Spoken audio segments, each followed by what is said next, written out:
Let's now move on and bring you some updates from Bangladesh now, where the country is facing its worst flooding in 20 years. At least 69 people have died so far and millions remain stranded as we speak. To access and assess the damage, the Prime Minister Sheikh Hasina joined an aerial survey in the Sylhet region.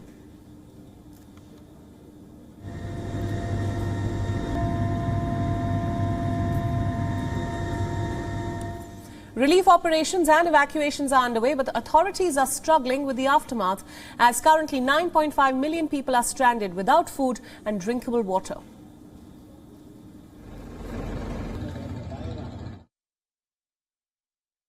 It seems to me that this is our biggest flood ever.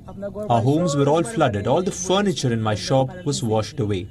I could not save the furniture in the shop because I was at home. Which one should I save, the house or the shop? Later I did find some of the furniture, but others got lost in the flood. The floods in Sylhet are the most severe in more than a century. This week's rains came as the region was still recovering from the floods in May. 90% of its health facilities have been inundated.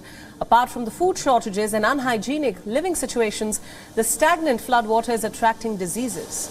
The UN is now seeking $2.5 million urgently for relief assistance, and officials say that the flooding is going to get worse in the coming days.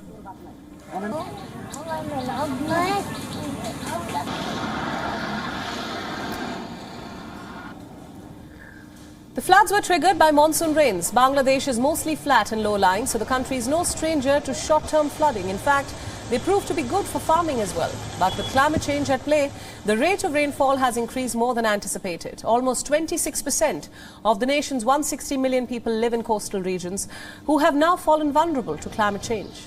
And according to the United Nations, about 17% of the population will need to be relocated over the next decade. But with very little high ground in the country, Dhaka currently has no plan to execute this mammoth migration.